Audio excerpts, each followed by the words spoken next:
It is just after 7 in the evening, the 17th of July, 1981, in Kansas City, Missouri. The grand atrium of the brand new Hyatt Regency Hotel is packed.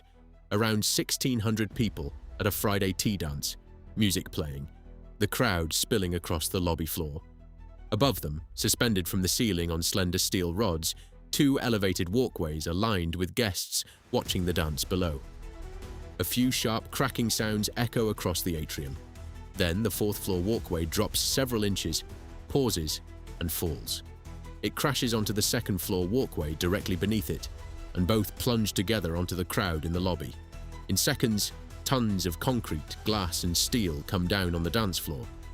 114 people are killed and more than 200 injured, the deadliest structural collapse in American history at the time. The building was barely a year old. It had not been hit by an earthquake or a storm. It fell because of a change to a drawing, a change that, on paper, looked like nothing at all. This is the Hyatt Regency walkway collapse, and this is the chain that pulled it down. Kansas City's new Hyatt Regency was a showpiece, a 40-story hotel whose centerpiece was a soaring atrium crossed by 3 suspended walkways, elegant bridges hanging in open air between the building's wings. They connected the 2nd, 3rd, and 4th floors, and they were part of the building's signature beauty. The walkways were built in an era of fast-tracked construction, high interest rates, pressure to finish quickly, reduced oversight. During construction, part of the atrium roof had already collapsed once. The warning signs were there before a single guest checked in.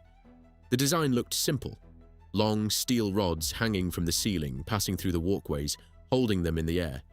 But how exactly those rods connected to the walkways, a detail most guests would never think about, was about to become the difference between a safe building and a death trap.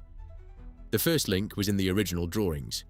As first designed, a single continuous steel rod would run from the ceiling all the way down. It would pass through the 4th floor walkway and continue down to hold the 2nd floor walkway below. One rod, doing 2 jobs. There was a problem with this elegant idea.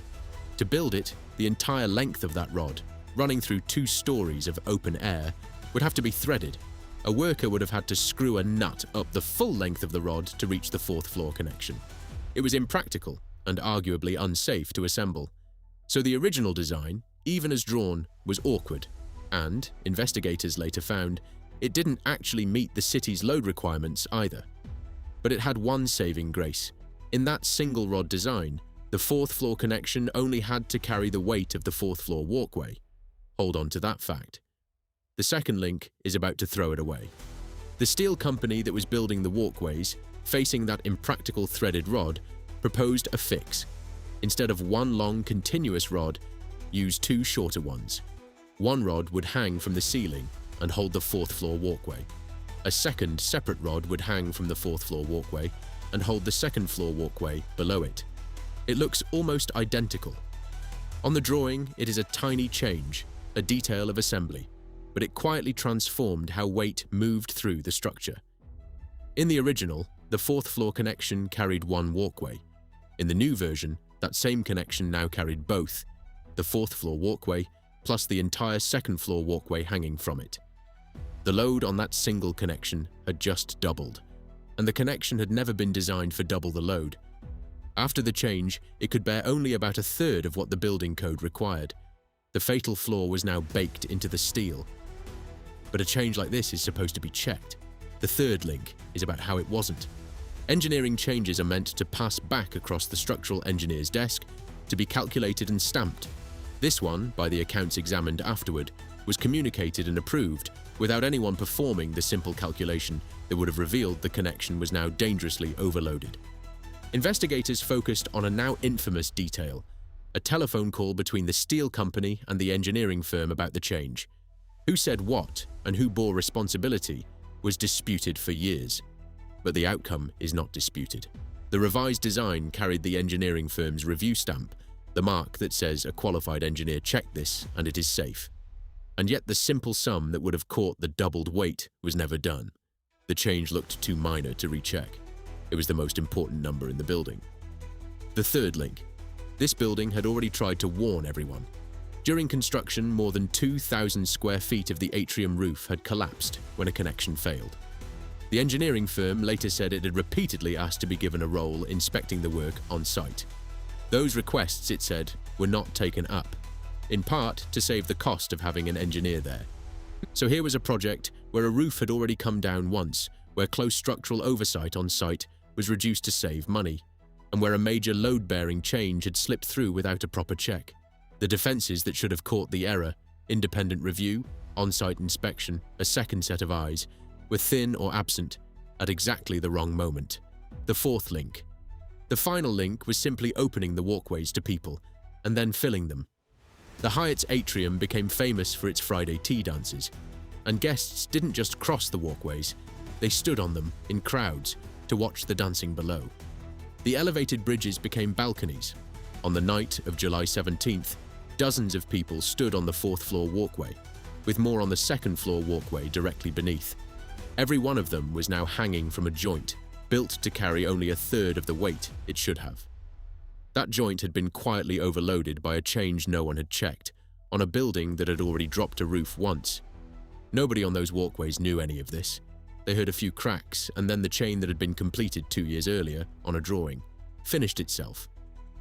At about 7:05 in the evening, the overloaded joint on the fourth-floor walkway gave way. The nut at the end of the rod pulled straight through the steel. The fourth-floor walkway fell onto the second-floor walkway below, and both crashed down onto the crowded lobby, landing on the people gathered for the dance. 114 people died, and more than 200 were injured, most of them in the lobby or on the lower walkway, crushed beneath the falling structure. Rescuers worked through the night, cutting through a 60-ton pile of steel, concrete and glass to reach survivors. It remained the deadliest structural collapse in US history until the September 11th attacks 20 years later. The investigation was unambiguous about the cause.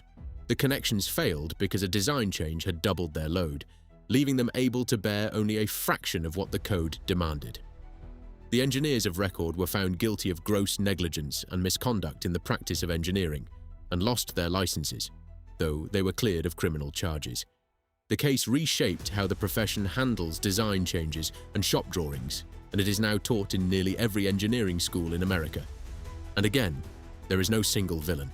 There is a chain, an elegant design that was hard to build, a small change to make it buildable that secretly doubled a load, an approval given without the calculation that would have caught it, oversight cut to save money on a project that had already failed once, and then a crowd invited to stand on the result. Each step looked minor to the person taking it. Together, they hung 100 lives from a connection that could never hold them. At the Hyatt, a change on paper doomed a building before anyone stood on it. But sometimes the building gives years of warnings, cracks you can see, sounds you can hear, and the people in charge keep the doors open anyway, because closing them costs money. To see that, we go to a mountain in Italy, and a dam that did everything right, except listen. That's next.